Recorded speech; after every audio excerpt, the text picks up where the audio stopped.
सहज मिले सो दूध है, मांगे मिले सो पानी। कहे कबीर वह रक्त है, जामे खींचा तानी। बहुत मार्मिक है वैसे, लगने के लिए तो बहुत शब्द एकदम सरल और सुलभ है, लेकिन इसका भाव बहुत गंभीर है। फिर से, सहज मिले सो दूध है, मांगे मिले सो पानी। आवाज बहुत धीमी आ रही पंडित जी साहब। अच्छा, बात यही है, हमको धर्म सभी को करना है, लेकिन बहुलता प्रायः यह पाया जाता है कि धर्म जबरदस्ती एक भार रूप भाषित होता है। जैसे मान लो आटो की मर्यादा है, 3 दिन में सब मसालों का सब करना है, अनाज धोना है, सब करना है। तकलीफ लगती है कि नहीं लगती है? बिल्कुल लगती है। नहीं लगता है। एक दूसरी बात यह है कि अन्य कोई कर नहीं रहा है और वो सुखी दिख रहा है, निश्चिंत दिखाई दे रहा है, निराकुल दिखाई दे रहा है, और मैं कर रहा हूं और मैं आकुल दिखाई दे रहा हूं, और मैं अकेला ही कर रहा हूं, तो इसमें और तकलीफ हो रही है। तो इसको लेकर थोड़ा सा अज्ञ जीव होगा, थोड़ा सा यूं कहिए कि वस्तु स्वरूप उसको ठीक से समझ में नहीं आया है, धर्म भावना सच्ची नहीं है, खाली एक किसी के कहने में आकर उसने ये प्रवृत्ति कर दी है, और भविष्य की कोई अभिप्राय में वांछा पड़ी हो, ऐसे जीव को फिर ये बातें बहुत तकलीफदायक लगने लगती है। क्या वो मतलब दिन भर पानी भरो, ये करो वो करो, उसी में दिन खत्म होता है, स्वाध्याय होता ही नहीं है। ऐसी आम कथनी चलती है।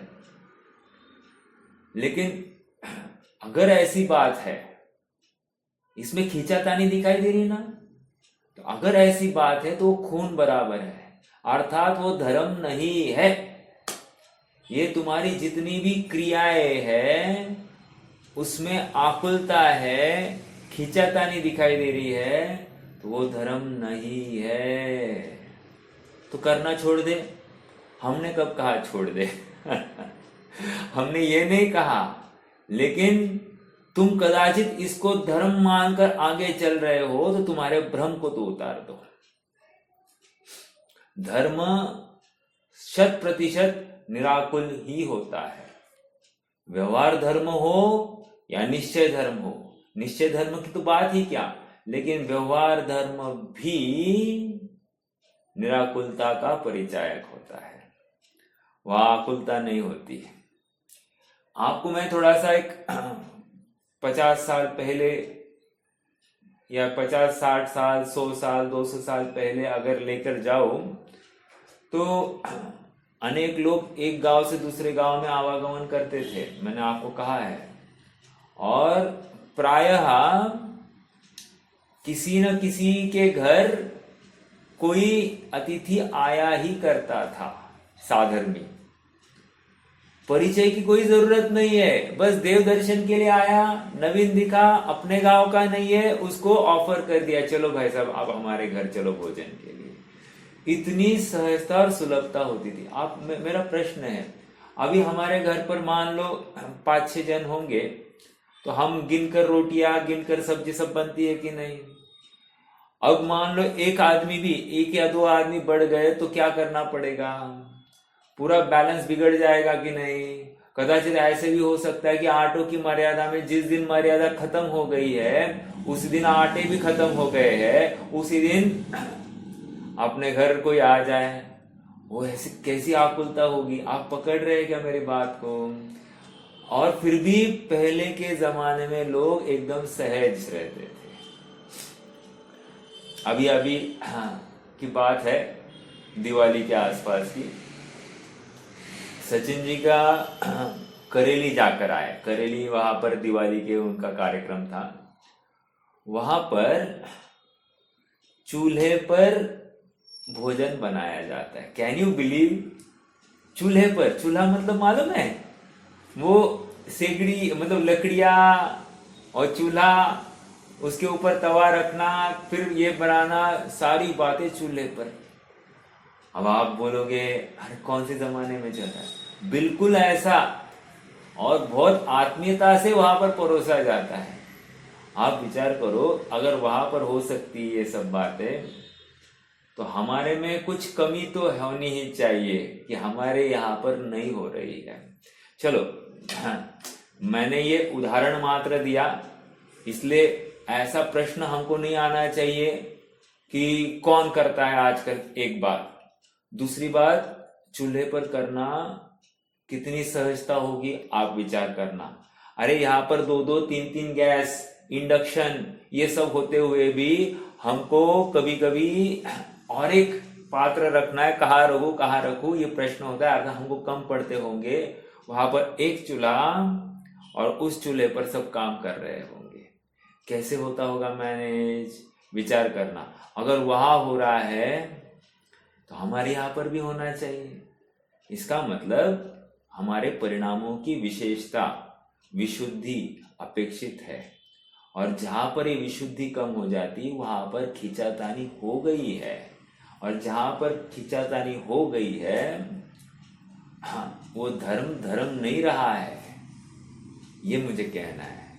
तो क्या बात आ गई, कहे कबीर वह रक्त है जामे खींचातानी। विचार करना। देखो ये कुछ दोहे है, ऐसा नहीं कि लिखने वाले ने अपने हिसाब से लिखा है, वो तो हमारे ऊपर है कि हम कैसे डिराइव करें, क्योंकि पूरी खुली सोच और खुली अपने लिए मतलब कोई रुकावट नहीं है या आप इसका अर्थ ऐसे कैसे कर सकते हो, करने में कोई विरोध नहीं है। उसमें से हमारा प्रयोजन सकता है कि नहीं सकता है, इसका विचार करना चाहिए। चलिए, गाथा 190, 191 की चर्चा चल रही है। कोई बता सकता है कि 190, 191 नंबर की गाथा का एक शॉर्ट में प्रमेय क्या है?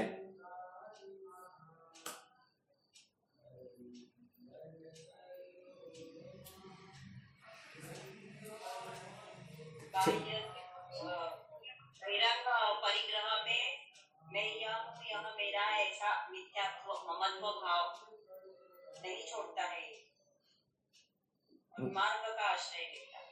वो मिथ्यात्व है, राइट। हाँ, ऐसा ममत्व करने वाला जीव उन्मार्ग का आश्रय ले बैठता है। एक ये 190 हो गई। और इससे विपरीत आत्मा में यह मैं और ये मेरे, ऐसी कल्पना या ऐसी मान्यता रखने वाला जीव, ऐसा ममत्व भाव रखने वाला जीव,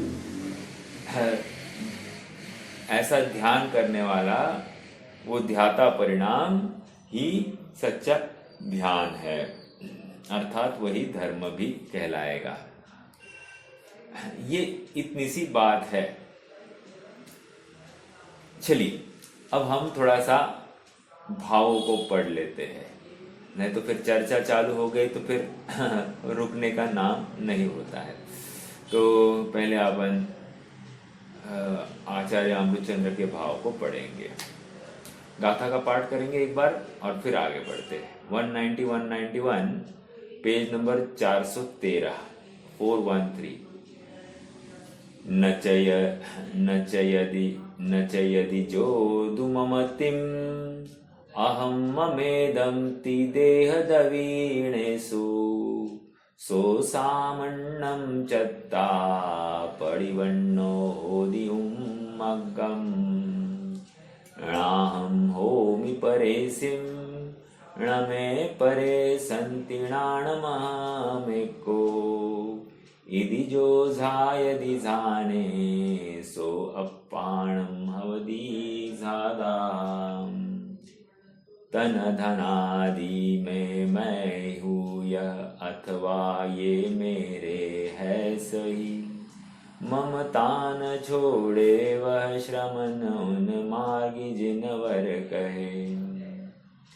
पर का नहीं ना मेरा पर मैं एक ही ज्ञानात्मा जो ध्यान में इस भांति ध्यावे, है वही शुद्धात्मा। इस सेम तर्ज पर समयसार में एक गाथा है, किसी को मालूम है? कुंद कुंद शतक में भी उसका उल्लेख है। मेरे ख्याल से 186 नंबर की गाथा होनी चाहिए। अपनी चर्चा नहीं हुई है तो आपको कदाचित पता नहीं होगी, लेकिन कुंद कुंद शतक में उल्लेख है। मैं उसका हिंदी अनुवाद बताता हूँ। जो जानता मैं शुद्ध हूँ वह शुद्धता को प्राप्त हो, जो जानता अविशुद्ध वह अविशुद्धता को प्राप्त हो। यही बात आ रही क्या? देखो ये गाथा में भी वही बात आ रही कि ना 189 में क्या कर रहा है, यह मैं यह मेरे। ऐसी जो ममत्व बुद्धि है तो अशुद्धता को ध्या रहा है, तो उसको क्या मिल रहा है? अशुद्धता मिल रही है, अर्थात उन्मार्गी हुआ है। और जो शुद्धता को ध्या रहा है अर्थात यह मैं और ये पर है, ऐसा जो ध्या रहा है वो शुद्धता को ही ध्या रहा है, और ऐसा जीव शुद्धात्मा को या शुद्धोपयोग को प्राप्त हो गया। सरल बात है। देखिए तो सेम समयसार की बात यहाँ पर है। अब एक प्रश्न है आप सबसे, जो जानता मैं शुद्ध हो वह शुद्धता को प्राप्त हो, निश्चयभाषी क्या कर रहा है? मैं आपसे पूछ रहा हूं।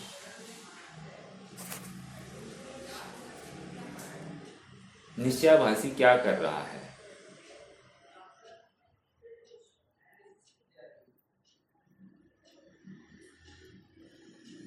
अभी ही वो अपने आप को शुद्ध मान के उल्टी सीधी क्रियाएं करता है। तो गाथा में भी तो यही कहा है ना, जो जानता मैं शुद्ध हूँ वह शुद्ध। तो अपने आप को शुद्ध मान रहे तो क्या गलती क्या की है?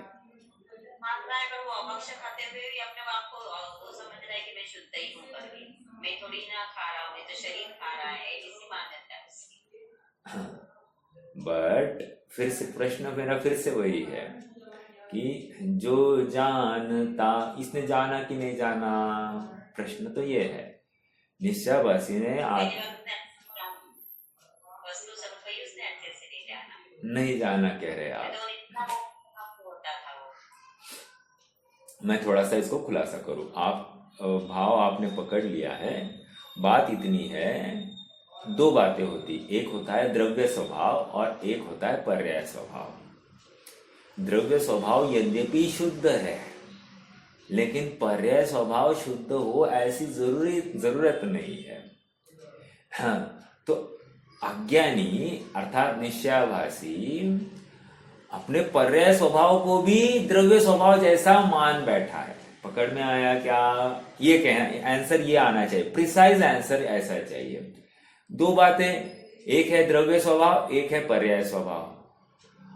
निश्चयभाषी अपने द्रव्य स्वभाव जैसा है वो तो स्वीकार कर रहा है, कोई प्रॉब्लम नहीं, उसमें विरोध भी हमको भी नहीं है।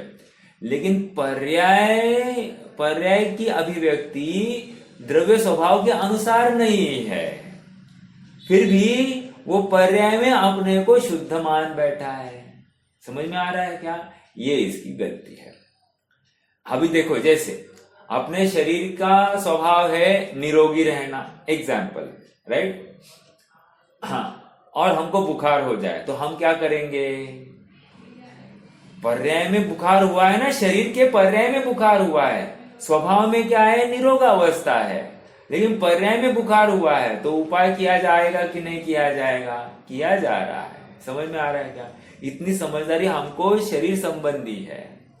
सेम उसी तर्ज पर आत्म स्वभाव ऐसा है कि विकार से रहित है, विकारी है, अबद्ध अस्पृष्ट अनन्य अनियत ऐसा स्वभाव है, निर्माण निर्मोह निर्मद ऐसा अपना आत्म स्वभाव है। ऐसा होते हुए भी उसकी पर्याय में उसी जाति की अभिव्यक्ति हो रही है क्या? नहीं हो रही है। तो समझना मुझे बुखार है। अब जब बुखार है तो बुखार का उपाय करना पड़ेगा कि नहीं? करना पड़ेगा। और अज्ञानी जीव ऐसा उपाय नहीं कर रहा है, तो क्या कर रहा है वो? मैं तो शुद्ध हूं ये तो कह रहा है, और कहकर प्राप्त पर्याय में अपनत्व स्थापित कर रहा है, अर्थात उस पर्याय को एक समय का मान रहा है और वो पर्याय ही मैं हूं ऐसा मान रहा है। जबकि क्या ध्याना चाहिए था? स्वयं को त्रिकाल ध्याना चाहिए था। अपनी अनादि निधन सत्ता के आधार से अपने को स्वीकार करना चाहिए था। अस्तित्व की चर्चा की थी, आपको याद होगा, कितने जनों को याद है अस्तित्व की? एक है सादृश अस्तित्व और एक है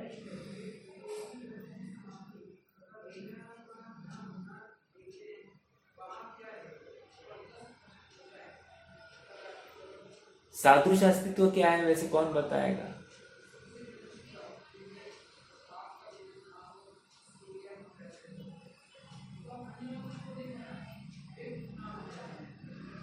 देखो, दो अस्तित्व है कि नहीं? एक है अपना अस्तित्व, ठीक है, और एक है सादृश अस्तित्व। सभी द्रव्यों का अस्तित्व एक महासत्ता का विषय बन जाता है, सभी एक है सादृश अस्तित्व की अपेक्षा। और एक अपना अस्तित्व है, उस अस्तित्व में अन्य द्रव्य का कुछ भी नहीं है। अपना अस्तित्व, हाँ, स्वरूप अस्तित्व, यस, स्वरूप अस्तित्व। हाँ, स्वरूप अस्तित्व मतलब अपना अस्तित्व। तो अपना स्वरूप अस्तित्व जो है उसमें पर की कोई अपेक्षा नहीं है, राइट? तो यहाँ पर स्वरूप अस्तित्व की अपेक्षा चर्चा चल रही। जो अपने स्वरूप अस्तित्व को स्वीकार करता है ना, वो अपने को निर्माण, निर्मोह, निष्कषाय, निर्मल सब देख लेता है, शरीर रहित देख लेता है, अपने को अनादि निधन देख लेता है, अपने को ना जन्मा हुआ ना मरने वाला देख लेता है। तो ऐसे जीव को अब आकुलता के लिए अवसर नहीं होता है। और ये कौन देख रही है? वर्तमान पर्याय देख रही है। समझ में आ रहा है क्या? पर्याय कैसे ध्या रही है? पर्याय हालांकि एक समय की थी कि नहीं थी, तो पर्याय अपने अस्तित्व को भूल गई। अपने अस्तित्व को भूल गए मतलब क्या? मैं तो एक समय वाली हूं, मैं तो मरने वाली हूं, ऐसा पर्याय ने कहना चाहिए था।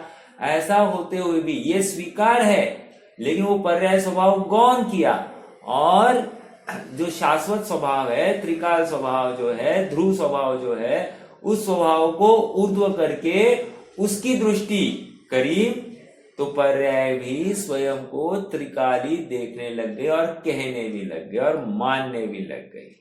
समझ में आ रहा है क्या? और जिस समय ऐसी वो पर्याय कहती मिलेगी तो समझ लेना ये शुद्ध उपयोग हो गया, अर्थात शुद्धात्मा की प्राप्ति हो गई।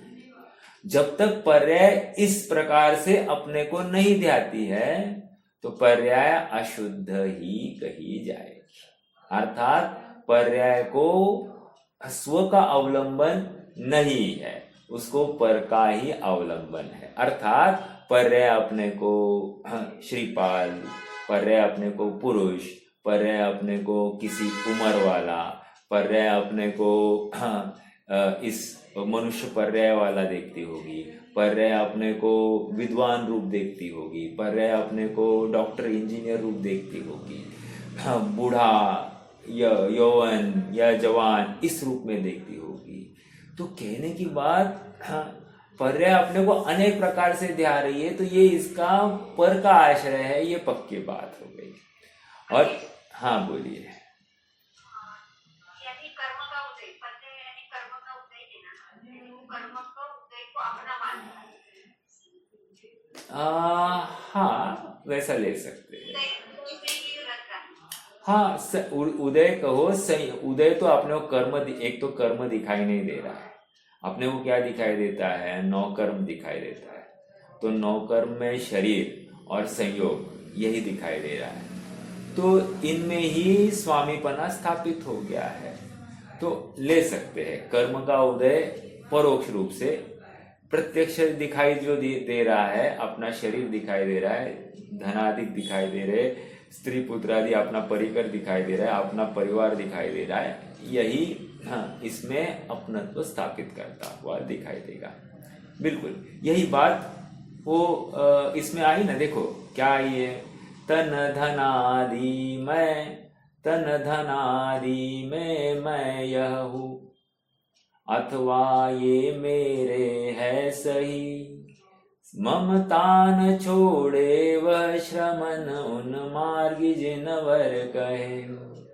जो ऐसी ममता छोड़ नहीं रहा है, किसमें, तन में। एक तन कहकर क्या कहा, तन कहकर उन्होंने अनुपचरित असद्भुत व्यवहार ने खड़ा किया।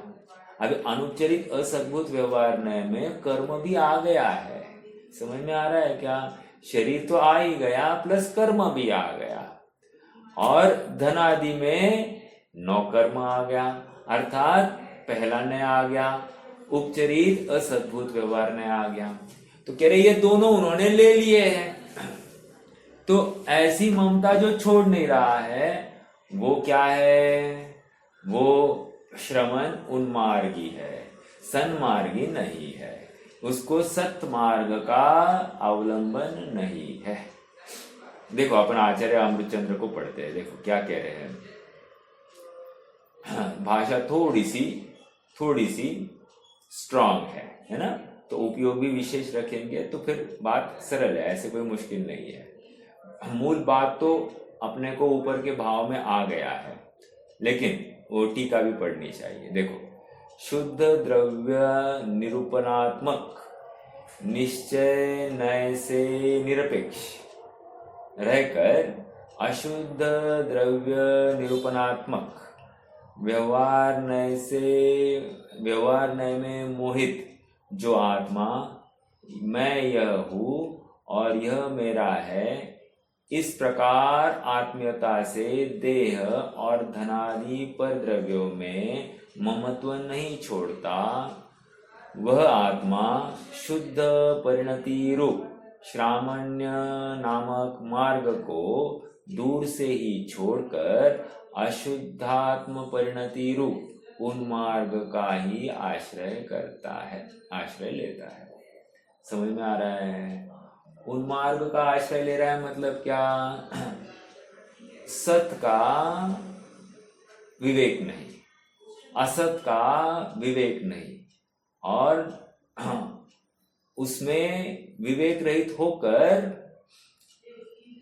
सबको अपना मान रहा है, सत को भी अपना मान रहा है, असत को भी अपना मानता हुआ वो क्या कर रहा है, दोनों में मेल बिठाकर अपने को उस अवस्था वाला ही मान बैठा है।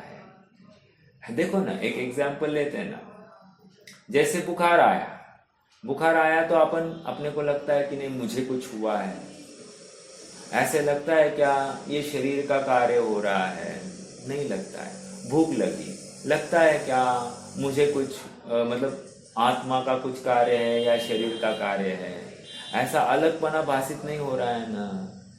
जिस क्षण ये ज्ञान हो गया तो उस क्षण ये ज्ञान के साथ साथ अपने को भिन्न रखा कि नहीं रखा, अगर नहीं रखा तो समझ लेना ये पर में एकत्व स्थापित है। समझ में आ रहा है क्या? ज्ञानी की जागृति इस प्रकार की निरंतर रहती है। हाँ, ये बात अलग है कि किस क्षण में ज्ञानी है, किस क्षण में अज्ञानी है, ये हम और आप नक्की नहीं कर सकते, लेकिन जिस समय ज्ञानी होता है उस समय में ऐसी प्रतीति निरंतर चलती रहती है। इसी को अपन शुद्ध परिणति कहते हैं। समझ में आ रहा है ना शुद्ध परिणति? हाँ, देखो क्या कह रहे हैं, फिर से स्टार्टिंग से पढ़ रहे।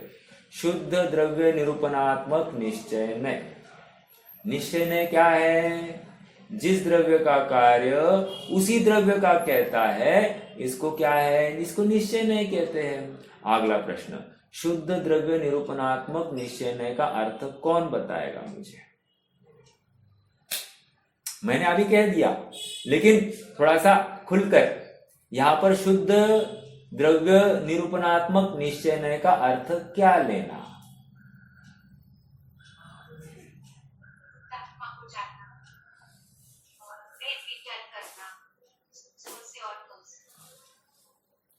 नहीं, देखो नहीं नहीं नहीं नहीं नहीं, एक मिनट।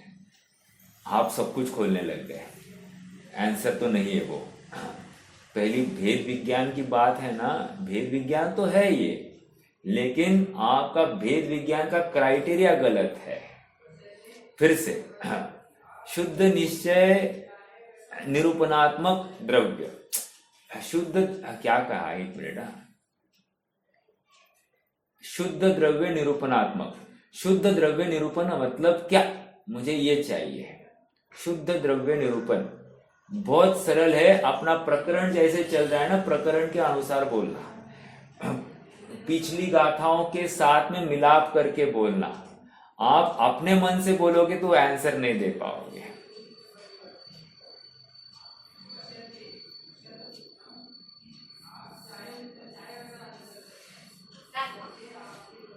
हाँ, शुद्धात्मा की तो बात चल रही है, लेकिन वो शुद्धात्मा का स्वरूप कैसा है यही तो पूछ रहा हूं मैं। अगर आपका 8वें नय का विषय वाला शुद्धात्मा अगर आप कह रहे हो परम शुद्ध निश्चय वाला आत्मा, तो वो आत्मा ये नहीं है, यही मैं समझाना चाह रहा हूं। और आप उसी को भेद विज्ञान कहकर उससे अलग पाड़ने की कोशिश कर रहे थे। ऐसा आत्मा की बात ही नहीं चल रही है। फिर से अपन पढ़ते, देखो, शुद्ध द्रव्य निरूपणात्मक निश्चय नय से निरपेक्ष रहकर अशुद्ध द्रव्य निरूपणात्मक व्यवहार नय में मोहित जो आत्मा मैं यह हूं और यह मेरा है। अरे क्या है, सीधी सी बात है। 189 गाथा को एक्सटेंड किया गया है यहाँ पर। 189 नंबर की गाथा में शुद्ध निश्चय नय से आत्मा को बंध का कर्ता कहा था कि नहीं, बंध का स्वामी। और शुद्ध निश्चय नय का अर्थ क्या किया था अपन ने, किसी को याद है क्या?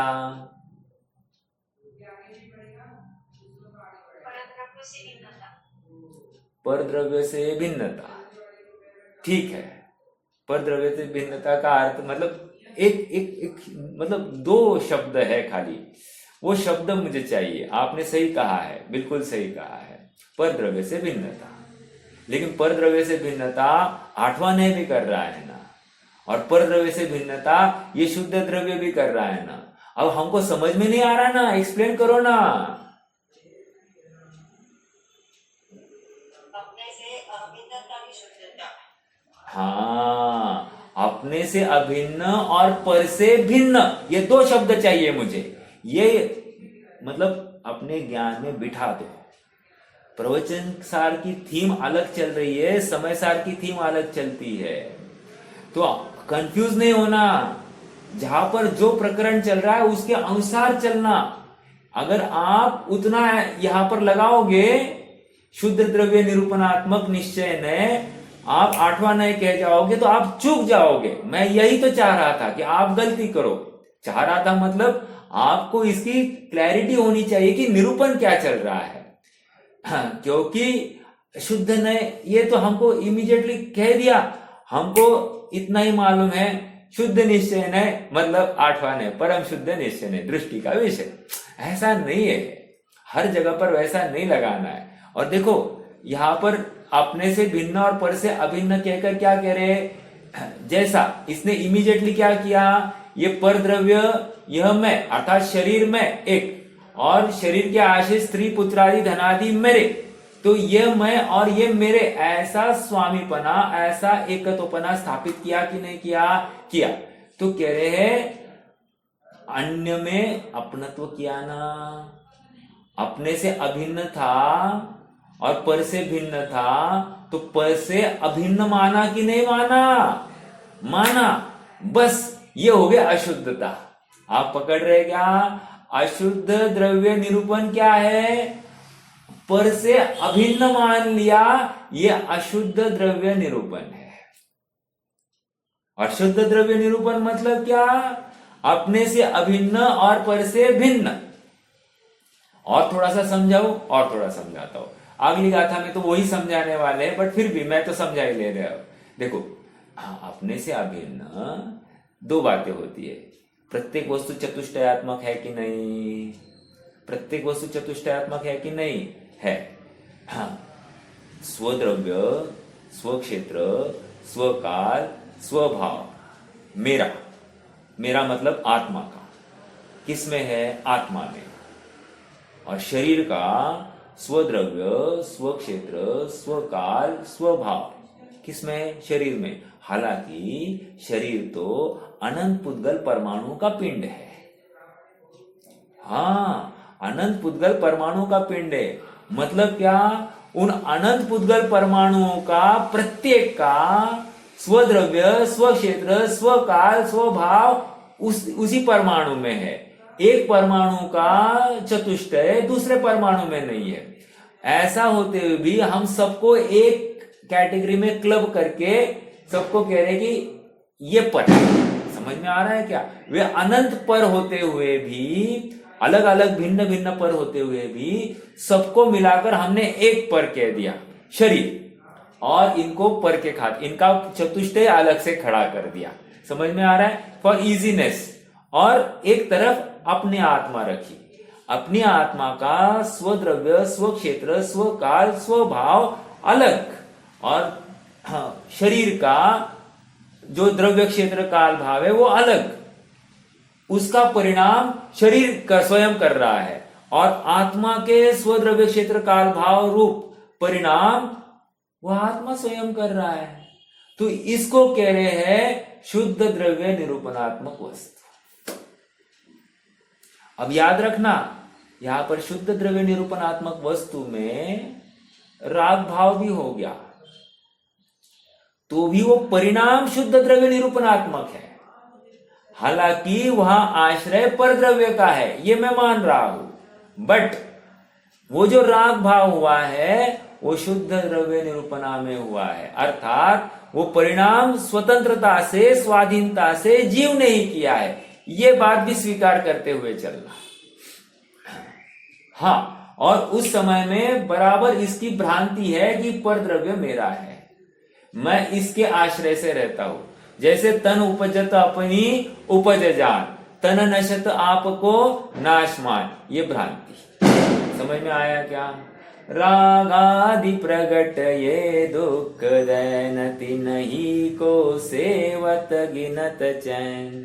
क्या जबरदस्त बात लिखी है दौलत राम जी ने, आनंद आता है। मतलब मैं सुखी दुखी मैं रंक राव, मेरे धन गृह गोधन प्रभाव। वही है ना, मैं कुछ गलत कह रहा हूं शायद, but in short, in nutshell इतनी सी बात है कि जहां पर पदार्थ में स्वामीपना आया, एकत्वपना आया, ममत्वपना आया, तो ये अशुद्ध द्रव्य निरूपणा हो गई है। और ऐसी अशुद्ध द्रव्य निरूपणा मतलब क्या? अशुद्ध द्रव्य निरूपणा मतलब असद्भुत व्यवहार नय का विषय जो है उसको अशुद्ध द्रव्य निरूपणा है। उसमें स्वामीपना स्थापित किया, ऐसे विषय वस्तु में स्वामीपना स्थापित किया, यह अपराध है। ये कह रहे हैं अशुद्ध द्रव्य निरूपणा गलत नहीं थी। जैसे मैं स्वयं को विद्वान कहूं, मैं स्वयं को श्रीपाल कहूं, मैं स्वयं को पुरुष कहूं, मैं स्वयं को मनुष्य कहूं, ये निरूपणा गलत नहीं है। लेकिन इस निरूपणा में मान्यता क्या है, ये महत्वपूर्ण है। समझ में आ रहा है? अर्थात मैं अपने द्रव्य का कार्य अपने में होता जान रहा हूं कि नहीं, मान रहा हूं कि नहीं, इसके ऊपर विचार करना। यदि ऐसा लगता नहीं है, पेज नंबर 199 या 197, वहां पर कहा है आत्मा तो शुद्ध अशुद्ध पर्यायों का पिंड है। समझ में आ रहा है? और इसको शुद्ध द्रव्य कहते हैं। फिर से बोलू, फिर से, आत्मा तो शुद्ध अशुद्ध पर्यायों का पिंड है और इसको शुद्ध द्रव्य कहते हैं।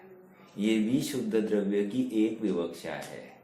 हम मात्र 8वें नय के विषय को शुद्ध द्रव्य कहते हैं, लेकिन याद रखना, मैं बार बार कह रहा हूं कि वो तो द्रव्यांश है, अंश, अखंड द्रव्य नहीं है। इसलिए सबसे पहले शुद्ध अशुद्ध पर्याय का पिंड, ऐसा द्रव्य अपनी धारणा में बिठाकर इसको लब्धि में डाल देना, और फिर वो शुद्ध निश्चय नय का विषय अर्थात परम शुद्ध निश्चय नय या पारिणामिक भाव या दृष्टि का विषय वाला वस्तु, उसको दृष्टि में लिया जाएगा।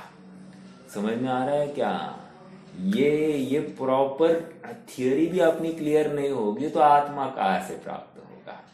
तो ये थियरी एकदम परफेक्ट अपने ज्ञान में मंजनी चाहिए, तब जाकर उसको मुख्य गौण के रूप से अपन नक्की कर सकते। इसी को मैं सामान्य स्वरूप अस्तित्व जो कह रहा हूं, इसी को कह रहा हूं। स्वरूप अस्तित्व मतलब क्या? त्रिकाल अस्तित्व है। और फिर वो शुद्ध परिणाम करता हो या अशुद्ध परिणाम करता हो, वो छोड़ दो, लेकिन अस्तित्व तो त्रिकाल है। और अस्तित्व त्रिकाल है तो त्रिकाल के अस्तित्व के लिए मुझे अन्य किसी की सहायता की आवश्यकता नहीं है, ये सिद्ध हो गया। समझ में आ रहा है क्या? मुझे क्या, प्रत्येक द्रव्य को किसी की आवश्यकता नहीं, ये सिद्ध होता है। तो फिर जब ये सिद्ध होता है तो मैं पूर्ण हो गया कि नहीं? हो गया। और फिर राग द्वेष का अवसर क्यों है? नहीं है। तो अपने आप राग द्वेष के लिए अब प्रयास नहीं करेगा, अर्थात पर कर्तृत्व का भाव अपने आप टूट जाएगा। समझ में आ रहा है क्या? ये वस्तु स्वरूप समझने का लाभ है। अगर हम दिन भर कहते रहे कि मुझे राग छोड़ना है, मुझे राग छोड़ना है, मुझे राग छोड़ना है, ये छोड़ेगा ही नहीं। क्यों? क्योंकि वो छोड़ने का कर्ता बनना चाह रहा है, अर्थात फिर से स्वामी बन रहा है। जबकि स्वभाव में राग है ही नहीं, तो मुझे प्रयास क्यों करना है? अपने आप निवृत्त हो जाएगा। समझ में आ रहा है क्या? अपने स्वभाव की तरफ पॉजिटिवली अगर देखे, है ही नहीं, तो वहां पर राग करने का अवसर ही दिखाई नहीं देता है।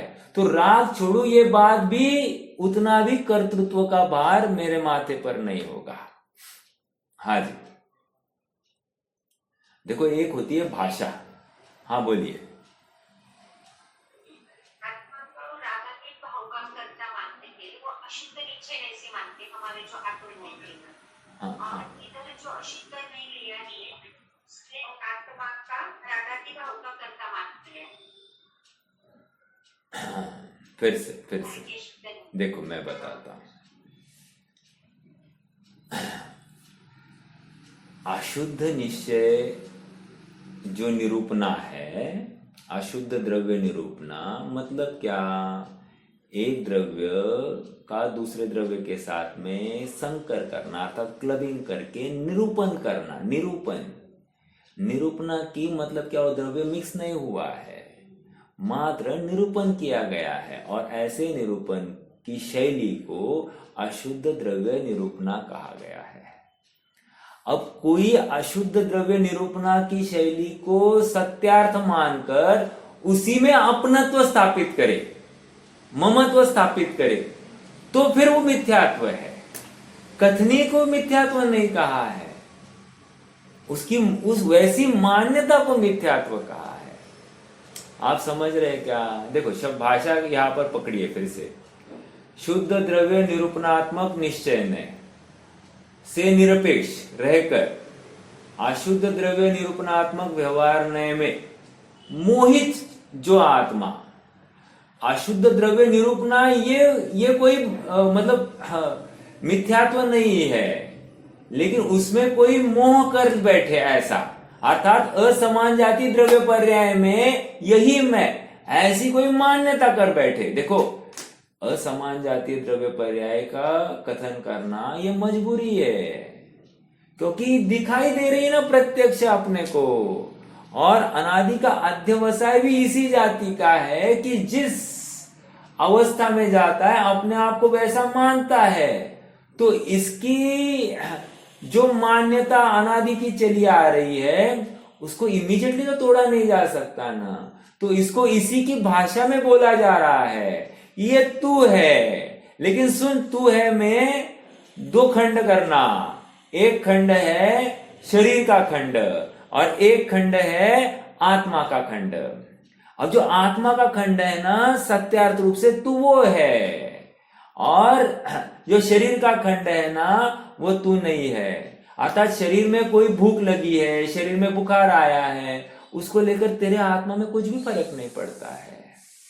ये कहना चाह रहे हैं। हाँ, इतनी भी बात है कि शरीर में बुखार आया तो मुझे दुख हुआ, राइट।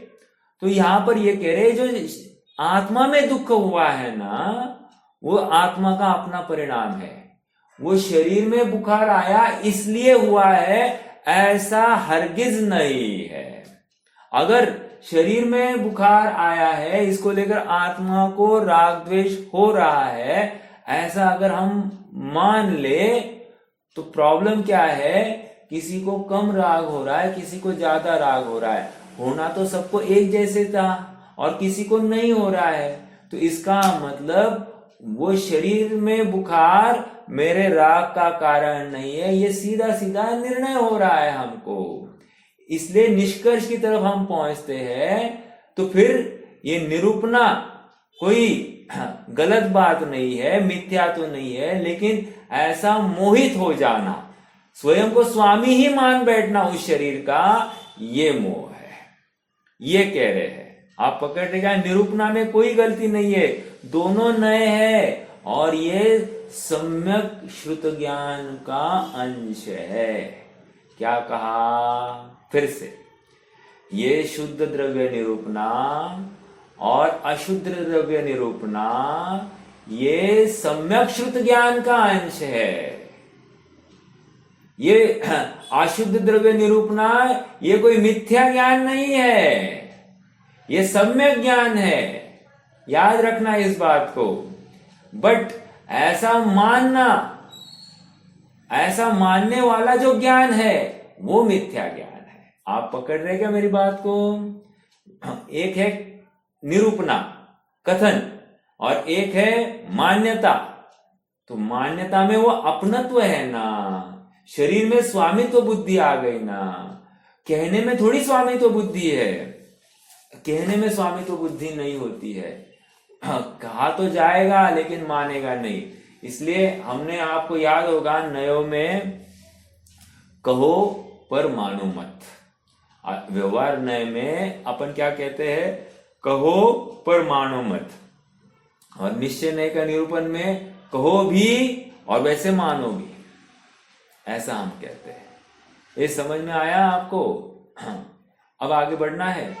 देखो और एक बात बताओ आपको। हाँ बहन जी बोलिए, प्रश्न है क्या? शुद्ध अशुद्ध पर्याय का पिंड वो द्रव्य है, मतलब वो शुद्ध नहीं का विषय बोले ना आपने। हाँ बराबर। तो वो अशुद्ध पर्यायों को नाश करना ही नहीं चाहेगा, फिर ऐसा तो हो सकता है। नहीं चाहेगा तो इसीलिए तो बैठा है ना। बहुत अच्छी बात रही। देखो, अशुद्ध पर्यायों का स्वामी मैं हूं ऐसा जानकर उसका नाश करने का प्रयास नहीं करेगा तो बैठा रहेगा। जिसको सुधरना है वो देखेगा ना। ठीक है, अशुद्ध पर्याय भूतकाल की थी, अब भूतकाल की पर्याय मुझ में अभी वर्तमान में नहीं है, लेकिन द्रव्य में है कि नहीं है। जैसे एक उदाहरण देता हूं, आज मेरे सामने 24 कैरेट सोना है, तो इस सोने को मात्र 24 कैरेट रूप ध्याना या उसकी जो किट्ट कालिमा सहित अवस्था थी वहां से ध्याना, प्रश्न है आपसे। 24 कैरेट का दाम नहीं ना, 24 कैरेट का क्यों ध्याना? वो द्रव्य तो त्रिकाल है कि नहीं है। अगर आप 24 कैरेट का ध्या रहे हो तो आप वर्तमान वाले को ध्या रहे हो ना। समझ में आ रहा है क्या? जो कि हमारा प्रयोजन नहीं है। हमारा प्रयोजन भूतकाल में भी था, अभी भी है, भविष्य में भी रहेगा। आप अवस्थाएं क्या होगी, शुद्ध अशुद्ध, इसको भूल जाओ, लेकिन तीनों काल में है, था, रहेगा, ये तो पहले स्वीकार करो। स्वीकार हो गया तो भूतकाल में उसकी अशुद्ध अवस्था थी, ये भी स्वीकार हुई कि नहीं हुई? हुई, होनी ही चाहिए। उसके बिना द्रव्य की अखंडता आप स्वीकार नहीं कर रहे हो। समझ में आ रहा है क्या? अगर भूतकाल की अशुद्धता आप स्वीकार नहीं करोगे तो आपने द्रव्य में खंड पाड़ दिया, और खंड पाड़ने वाले आत्मा को कैसे प्राप्त करोगे आप? अर्थात खंडित आत्मा की प्राप्ति होगी ना। और खंडित आत्मा मतलब क्या? एक विशिष्ट पर्याय या पर्याय का पुंज। ऐसा नहीं ना, हमको अखंड आत्मा चाहिए। इसलिए अशुद्धता को भी स्वीकार करना पड़ेगा। और सुनो, वो अशुद्धता हो गई थी या है, इसको लेकर वर्तमान को कोई तकलीफ नहीं है। ऐसी अवस्था में भी आत्मा अपने को शुद्ध अनुभव कर सकता है। हाँ, और ऐसे ही करते हैं। देखो, जो शुद्ध जाने आत्म को, वो शुद्धता को प्राप्त हो। फिर से वही बात आ रही है, शुद्ध जाने आत्म को शुद्धता को प्राप्त हो का अर्थ ये है, एक द्रव्य स्वभाव और एक पर्याय स्वभाव। द्रव्य स्वभाव की ऐसी सामर्थ्य है कि वो शुद्ध ही है, राइट। और पर्याय स्वभाव यदि अपने को इस प्रकार से देखे, पर्याय अपने को इस प्रकार से देखे, तो वो भी पर्याय में शुद्ध होगी। ये समय सार की भाषा। अब यहां पर शुद्ध द्रव्य निरूपणा जो कह रहे हैं, तो शुद्ध द्रव्य निरूपणा मतलब यहां पर अपने से अभिन्न और पर से भिन्न एक। तो इसमें अपने से अभिन्न कहकर जितनी भी अवस्थाएं हुई वो सब मुझ में हुई है, ये शुद्धता है। क्योंकि ये शुद्धता कैसी है, मुझे मेरा कार्य करने के लिए किसी अन्य की आवश्यकता नहीं लेनी पड़ी, और इसीलिए आत्मा में कभी संकर हुआ नहीं है। तीसरी गाथा समय सार यही है, पूरी ये थियोरी है। आपको अगर तीसरी गाथा समझ में आई होगी तो ये बात समझ में आएगी, या ये बात समझ में आई होगी तो ही वो तीसरी गाथा समझ में आएगी, नहीं तो नहीं समझिए। आपको अभी भी समय सार की भाषा समझ में आ रहा है। समय सार में ये है, हमको लगता है कि समय तू छे ग्रंथ क्या है, तू छे निश्चय ग्रंथ सगड़ा, तुझे हमको क्या लगता है कि निश्चय का ही ग्रंथ है। ऐसा नहीं है, वहां पर भी ये सब बातें हैं, हमको ढूंढते आनी चाहिए। तो अशुद्ध द्रव्य की स्वीकृति है। अब दूसरी बात, जीव प्रयास नहीं करेगा, ऐसा आपका कहना है। तो जो नहीं करेगा वो अशुद्धता को प्राप्त हो रहा है, वो दुखी है। और जिसको वर्तमान पर्याय में दुख भाषित हो रहा है, अपराध दिखाई दे रहा है, उसी को तो दुख भाषित होगा। जिसको दुख भाषित होगा वही तो हटेगा। जिसको शरीर में बुखार है, इसको लेकर दुख है, वही तो उसके अभाव का प्रयास करेगा। जहां पर स्वीकार ही नहीं है कि मुझे बुखार है, वो क्यों उसके अभाव का प्रयास करेगा। आप पकड़ रहे क्या। उसी प्रकार आत्मा में मोह राग द्वेष का परिणाम, मोह राग द्वेष का मतलब परद्रव्य संबंधी ऐसा मोह राग द्वेष का परिणाम वो क्या है, वो बुखार है, वो रोग है, वो राग है, वो आकुलतामय है, निराकुलता नहीं है। और इसलिए वो काशायिक भाव होने से उसको त्यागने की प्रेरणा जीव स्वयं लेता है, क्योंकि उसको अब नक्की हो गया है कि मेरा स्वभाव ऐसा नहीं है। जैसी पर्याय में अभिव्यक्ति है वैसा स्वभाव नहीं है, और इस पर्याय की अभिव्यक्ति से मुझे निरंतर दुख का वेदन हो रहा है, और मैं दुखी होना नहीं चाहता हूं। और सच्चा सुख तो स्वभाव का आश्रय से है। सच्चा सुख स्वभाव में से आने वाला है, बाहर से नहीं आने वाला है। ये सब उसने अब शास्त्रों के माध्यम से नक्की किया है। गुरुजनों को देख रहा है, उनका अवलंबन कर रहा है, उनकी चाल ढाल को अनुभवता है, उनकी धीरता गंभीरता को अनुभवता है, और फिर नक्की करता है कि मुझे क्या करना है। समझ में आ रहा है क्या। ये ओवरनाइट प्लान नहीं है, ये धीरे धीरे मतलब प्रैक्टिकल भी है और थियोरेटिकल भी है। इन सबका मिश्रण करता हुआ ये जीव आगे बढ़ रहा है। हाँ, 100 सुनार की एक लोहार की, इसको कितनी बातें आप समझाओ थियोरी के माध्यम से, ये समझ नहीं पाएगा। और एक बार मात्र एक ज्ञानी जीव को देख ले, ये सब कुछ समझ जाएगा। हो सकता है ऐसा, किसकी परिणति कैसे सुधरे अपन नहीं बोल सकते, लेकिन सुधर सकती है। और कोई ऐसा होगा कि थियोरी में जैसे कहा है ना वैसा ही अनुभवने का प्रयास करेगा, और थियोरी में से बराबर अपना प्रैक्टिकल कर जाएगा। ऐसा भी हो सकता है। तो कौन कैसे बोध ले सकता है, इसकी बात नहीं चल रही है। बोध किसी भी प्रकार से लिया जा सकता है, बट बात यहां पर है अशुद्ध आत्मा को ध्याकर कोई प्रयास नहीं करेगा, ऐसा नहीं है। अशुद्धता मेरा स्वभाव नहीं है, इतना नक्की करके उसका अवलंबन छोड़ देता है। समझ में आ रहा है क्या? और छोड़ने वाला ही जीव आगे बढ़ रहा है। देखो, जैसे मेरे पास 1 करोड़ रुपया नहीं है, मेरे पास 1000 रुपया है, तो मैं प्रयास कर रहा हूं कि नहीं 1 करोड़ कमाने का, एग्जाम्पल, प्रयास कर रहा हूं कि नहीं? तो ये प्रयास मैं क्यों करूं? अगर मेरे पास में 1 करोड़ नहीं है तो मैं प्रयास करूं कि नहीं करूं? मेरे में सामर्थ्य है 1 करोड़ कमाने का, बस वो सामर्थ्य की तरफ से बात चल रही है, शक्ति अपेक्षा से बात चल रही है, अभिव्यक्ति नहीं है। मिट्टी आज घड़े रूप परिणमित नहीं हुई है, लेकिन मिट्टी में शक्ति पड़ी है ना घड़े रूप परिणमित होने की। तो हम उस शक्ति को देखकर कह रहे हैं, उसकी अभी वर्तमान पर्याय को देखकर उसको थोड़ी भाव दिया जा रहा है, उसकी भविष्य में होने वाली अवस्था को देखकर भाव दिया जा रहा है। सोने का आज जो खदान में से निकला है उसको देखकर थोड़ी भाव दिया जा रहा है, उसकी भविष्य में होने वाली ट्रांजिशन को देखकर भाव दिया जा रहा है। ठीक है? तो वो जोहरी ही होता है जो ऐसी पारखी रख सकता है। उसी प्रकार हमको जोहरी के समान अपनी भी दृष्टि को इतनी परख वाली रखनी है, तब जाकर हमारा भी काम होगा। समझ में आ रहा है? देखो,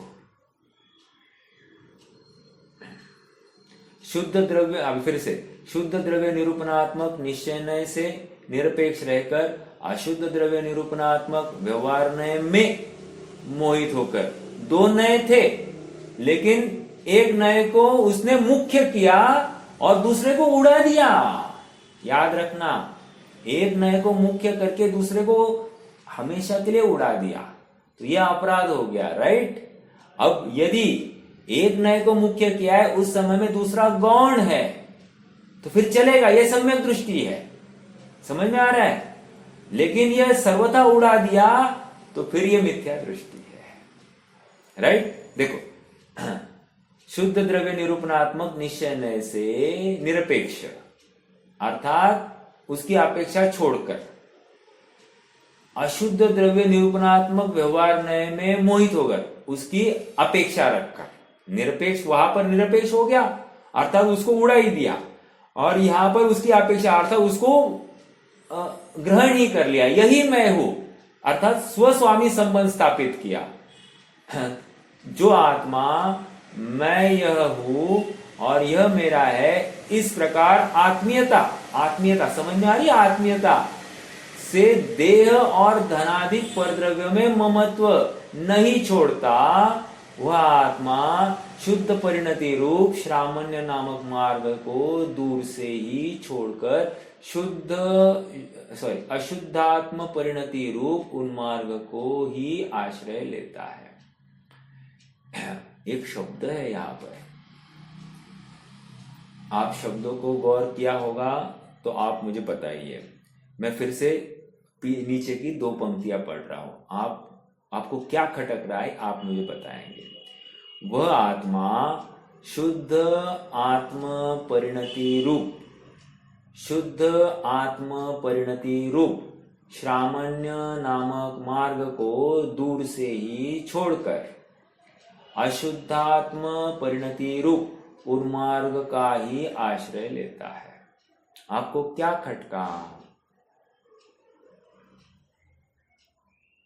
या आपको लगता है क्या यहां पर कोई अलग शब्द होता तो भी चल जाता?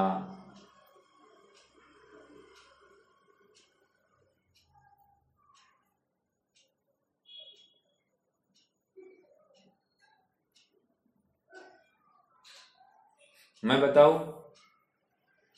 शुद्धात्म परिणति रूप। हाँ, क्या प्रॉब्लम है वहां पर? आंसर तो सही है, क्या प्रॉब्लम है वहां पर? उसके बदले कौन सा शब्द लग सकता था?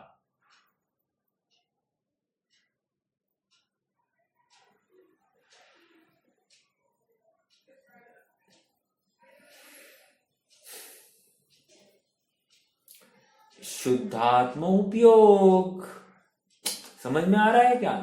शुद्धात्म उपयोग ऐसा लगा सकते थे, लेकिन नहीं लगाया, शुद्धात्म परिणति लगाया। ऐसा क्यों? इसलिए लगाया क्योंकि निर्जरा काय से होती है? परिणति से हो रही है। उपयोग से तो होती ही होती है, लेकिन परिणति ही हर समय में परिणति शुद्ध ही रहती है। उपयोग शुद्ध हो अथवा नहीं हो, परिणति शुद्ध है तो काम हो रहा है, अर्थात जीव सम्यक दृष्टि है। परिणति अशुद्ध हो गई तो फिर जीव अशुद्ध उपयोगी है। समझ में आ रहा है क्या? नियम से अशुद्ध उपयोगी है, ये यहां पर समझा रहे हैं। देखो फिर से, और देखो छठवां सातवां गुणस्थान है। सातवां गुणस्थान शुद्धोपयोग का है, छठवां गुणस्थान का है शुभोपयोग का है। शुभोपयोग का होते हुए भी वहां पर परिणति तो शुद्ध ही है, और सातवें में भी शुद्ध परिणति है। दोनों जगह पर तीन कषाय चौकड़ी के अभाव रूप है। हाँ देखो, और एक बात बताओ, चौथे गुणस्थान में शुद्ध परिणति और शुद्ध उपयोग ऐसे दो गुणस्थान नहीं किए। पांचवें गुणस्थान में भी शुद्ध परिणति और शुद्ध उपयोग वाले दो गुणस्थान नहीं किए, लेकिन छठवां सातवां गुणस्थान में ऐसे भेद किए, शुद्ध परिणति और शुद्ध उपयोग वाला। ऐसे क्यों? कोई बताएगा? एक हाथ लॉजिक, दो लॉजिक है वैसे। एक कर्णानियोग अपेक्षा है और दूसरा नॉर्मल अपेक्षा है, मतलब अपनी पहले कर्णानियोग का बता देता हूं, फिर बाद में ये कर, समय भी नहीं है, मैं बता देता हूं। देखो जैसा छठे सातवें गुणस्थान अलग अलग पड़ा है। अलग अलग क्यों पड़ा है? क्योंकि छठे गुणस्थान में देवायु का बंध होता है और सातवें गुणस्थान में बंध की विच्छुत्ति होती है। समझ में आ रहा है क्या आपको? अर्थात सातवें में देवायु भी बंधना रुक जाती है। इस न्याय से छठवें में 62 प्रकृतियों की बंध विच्छुत्ति है और सातवें में 63 प्रकृतियों की बंध विच्छुत्ति है। यह अंतर पहला, कर्णानियोग अपेक्षा। दूसरी बात स्थूल है। चौथे गुणस्थान के, मतलब चौथे गुणस्थान में भी शुद्ध उपयोग शुद्ध परिणति चलती है, या अशुद्ध उपयोग या शुद्ध उपयोग शुद्ध परिणति या अशुद्ध उपयोग और शुद्ध परिणति, ये तो चलते ही रहता है। पांचवें में भी शुद्ध उपयोग शुद्ध परिणति ऐसे चलता रहता है, बट उसके अलग अलग गुणस्थान नहीं किए। मतलब 5A 5B 4A 4B ऐसा भी भेद नहीं किया, बस चौथा गुणस्थान। क्यों? क्योंकि शुद्धोपयोग हो या शुद्ध परिणति हो, चौथे में 41 प्रकृतियों की बंध विच्छुत्ति है, पांचवें में 51 प्रकृतियों की बंध विच्छुत्ति। ये एक अपेक्षा। दूसरी बात, इतना शुद्धोपयोग तीव्र नहीं है कि आप उसको डिफरेंशिएट करो, या इतनी निर्जरा नहीं है जितनी छठवें और सातवें में फर्क पड़ के हो सकती है, ऐसी नहीं है। इसलिए चौथे में और पांचवें में ऐसा विभाजन नहीं है शुद्ध परिणति और शुद्ध उपयोग का। वहां तो सब कुछ एक साथ कहा गया है, लेकिन छठवें और सातवें, छठवां इज ओनली शुद्ध परिणति और सातवां इज शुद्धोपयोग प्लस शुद्ध परिणति। ये इतना फर्क है। हाँ, इतनी बातें क्यों आई? यहां पर लिखा है ना, वह आत्मा शुद्धात्म परिणति रूप श्रामण्य नामक मार्ग से दूर से ही छोड़कर अशुद्धात्म परिणति रूप उन्मार्ग का ही आश्रय लेता है। ये कहकर ये कहना चाह रहे हैं, आप व्रत करो, तपस्या करो, स्वाध्याय करो, देव दर्शन करो।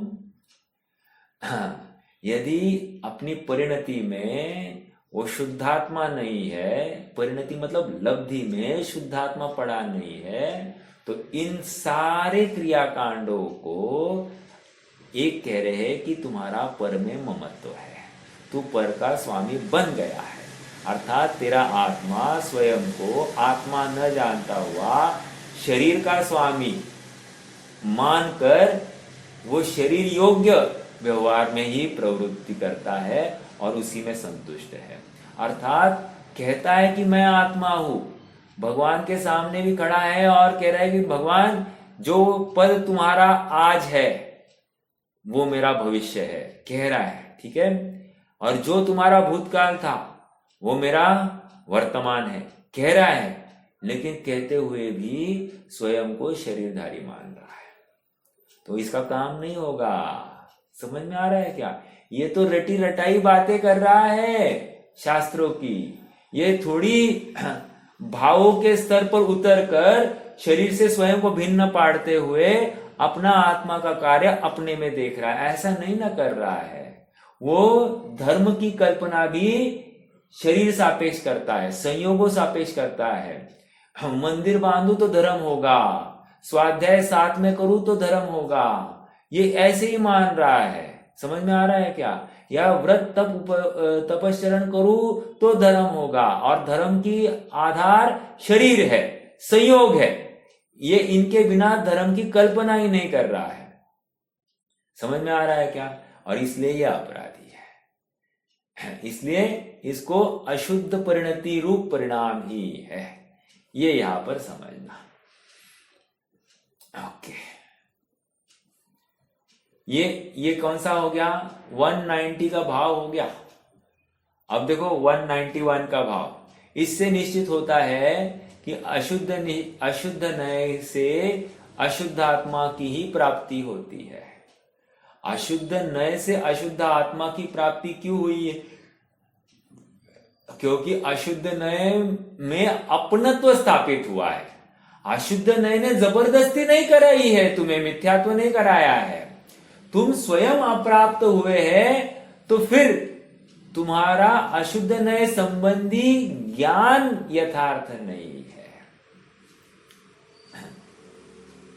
देखो एक बात और कहता हूं, 12वीं गाथा समय सार, वहां पर क्या कहा है?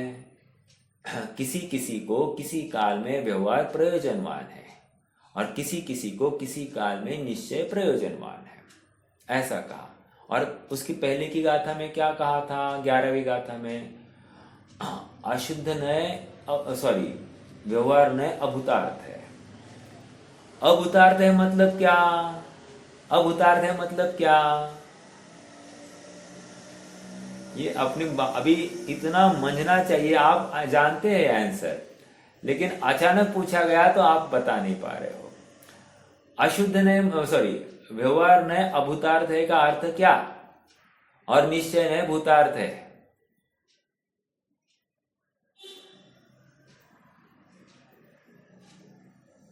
अभूतार्थ है मतलब सत्यार्थ नहीं है, सही बात नहीं। सत्यार्थ नहीं है मतलब क्या? मतलब निष्कर्ष तो किया जाता है, पर उस वही नहीं ठहरना है, मतलब उसको ही अपना नहीं मान लेना। आश्रय करने योग्य नहीं है, बस। देखो ये भाषा एकदम क्लियर चाहिए। असत्यार्थ है मतलब आश्रय करने योग्य नहीं है। असत्यार्थ है मतलब नहीं है, ऐसा नहीं। जैसे मैं स्वयं को श्रीपाल कह रहा हूं तो नहीं है श्रीपाल, ऐसा कैसे नहीं है? अगर सर्वथा नहीं हो तो कह ही नहीं सकता। समझ में आ रहा है क्या आपको? लेकिन स्वयं को श्रीपाल मतलब ये असमान जातीय द्रव्य पर्याय का ही स्वामी मानना ये अपराध है, इसलिए आश्रय करने योग्य नहीं है। समझ में आ रहा है क्या? असत्यार्थ है कहकर वहां पर उसके आश्रय से मुझे आत्मा की प्राप्ति, अर्थात वो शुद्ध आत्मा जो प्रयोजन परक आत्मा है, दृष्टि के विषयभूत जो त्रिकालीय आत्मा, शुद्ध आत्मा, ऐसा आत्मा प्राप्त नहीं होने वाला। इसलिए वहां पर कहा गया है असत्यार्थ है। समझ में आ रहा है क्या? असत्यार्थ, असत्यार्थ मतलब अवलंबन नहीं किया जा सकता। असत्यार्थ मतलब झूठा, ऐसा नहीं समझना। अभूतार्थ, असत्यार्थ का अर्थ आश्रय करने योग्य नहीं है। कहा जा सकता है लेकिन आश्रय नहीं किया जा सकता। इसके आश्रय से धर्म नहीं हो सकता, अर्थात इस शरीर के आश्रय से, इस इंद्रिया मन वाणी के आश्रय से धर्म नहीं हो सकता, ये कह रहे हैं। इस शरीर की क्रियाओं से कोई धर्म की कल्पना करता है तो वो अपराध है, वो धर्म नहीं है, ये समझना है। इतनी बात क्यों कही? 12वीं गाथा में किसी किसी को किसी काल में व्यवहार ने प्रयोजनवान है ऐसा कहा, और यहां पर कह रहे व्यवहार ने अप्रयोजनवान है। कैसे समझे? हाँ, तो वहां पर प्रयोजनवान का अर्थ हे बुद्धि से उसका अवलंबन ले रहा है, अर्थात छोड़ने की बुद्धि से उसका अवलंबन ले रहा है। समझ में आ रहा है क्या? हाँ, ये सब अपेक्षाएं समझनी पड़ेगी। मैं इतनी सैर क्यों करा रहा हूं आपको, यहां से वहां से यहां? क्योंकि कथन ऐसे अनेक प्रकार के पाए जा रहे हैं शास्त्रों में, और लिखने वाले एक ही आचार्य है, बट अपेक्षाएं विवक्षाओं को हमको समझना पड़ेगा। ठीक है, चलिए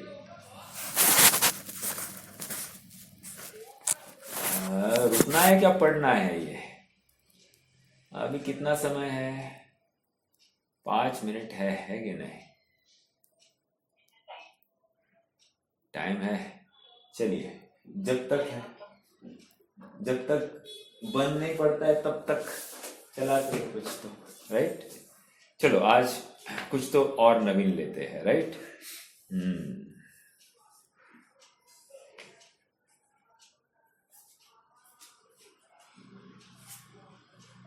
देखो,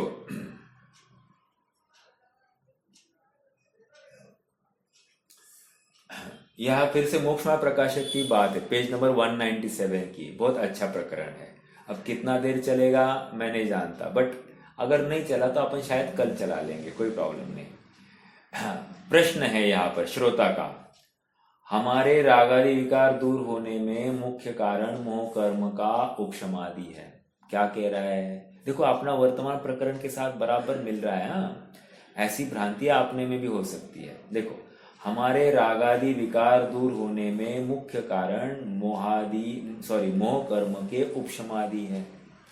अतः राग द्वेष होने में हमारा क्या दोष है? हाँ, शिष्य क्या पूछ बैठा है, समझ में आ रहा है क्या? ये जो राग द्वेष हो रहे हैं ना, ये कब होंगे? जब मोह कर्म का उपशम होगा। समझना, मेरे मोह राग द्वेष के परिणाम कब कम होंगे? जब उनका उपशम होगा।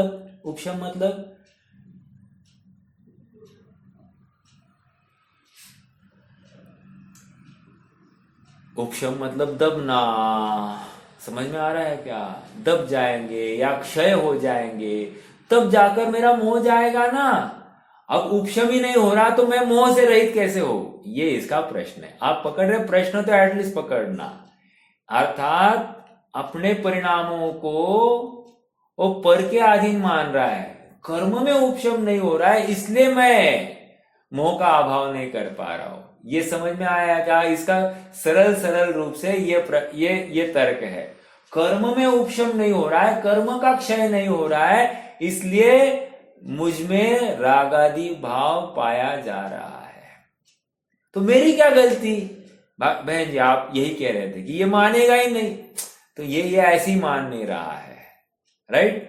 क्योंकि कह रहा है कि मैं क्या करूं, ये अपने को कर्माधीन मान बैठा है। कर्म ही मुझे उठाता है, कर्म ही सुलाता है, कर्म ही खिलाता है, कर्म ही पिलाता है, कर्म ही ठोकर मारता है, सब कर्म कर रहा है। आज मुझे एक फोन आया। हाँ, उन महाशय ने मुझे कहा कि अमुक व्यक्ति ने मेरे साथ बहुत बुरा व्यवहार किया। हाँ, तो मैंने उनको कहा क्या कर सकते हैं, यह आपके अतीत को दिखा रहा है, अर्थात आपका भूतकाल अच्छा नहीं है, इतना ही दिखा रहा है। मैंने यही बोला उनको। अर्थात कहीं ना कहीं मैंने ये नहीं कहा आपके कर्म का उदय है, मैंने कहा आपका भूतकाल अच्छा नहीं है, ये उसको दिखा रहा है। अर्थात आपने भूतकाल में जो भाव करने थे वो अच्छे नहीं किए हैं। अर्थात व्यवहार जो किया है आपने किसी पर के साथ में, उसकी तो बात छोड़ ही दो, लेकिन उन व्यवहार के पीछे जो तुम्हारा परिणाम था आत्मा का, वो कोई अच्छा नहीं था, आदर्श नहीं था। एक और सुनो, अभी वर्तमान में उसका जो तुम्हारे साथ में व्यवहार है वो तुम्हें दुखदायक लग रहा है कि नहीं, आकुलता हो रही कि नहीं, संक्लेश हो रहे कि नहीं। सुनो, ये संक्लेश करने से भी दोबारा उसी जाति का बंध होता है, अर्थात दोबारा ऐसे ही संयोग मिलने के अवसर खड़े होने वाले हैं। दो बातें समझ में आ रही क्या? एक तो मेरा अतीत का परिणाम खराब था, एक आज ऐसा हो रहा है कि दोबारा मैं बीजारोपण उसी जाति का कर रहा हूं, संक्लेशता करके मैं फिर से उसी जाति का परिणाम कर रहा हूं, अर्थात वैसा ही बंद कर रहा हूं। लाभ क्या है? कोई लाभ नहीं है। और फिर भी ऐसी अवस्था में मैं क्या सोचता हूं, मैं तो अच्छा था, सामने वाले ने मेरे साथ खराब व्यवहार किया, इसलिए उसको बंद होगा, मुझे बंद नहीं होगा। ऐसा जीव को भ्रांति होती है। तो ऐसा बिल्कुल भ्रम नहीं पाल लेना। एक यहां तो अलग बात कह रहे हैं, यहां कह रहा है वो शिष्य कि ये द्रव्य कर्म का उपशम हो जाओ या क्षय हो जाओ या क्षयोक्षम हो जाओ, तब तो जाकर मेरे मोह का अभाव होगा।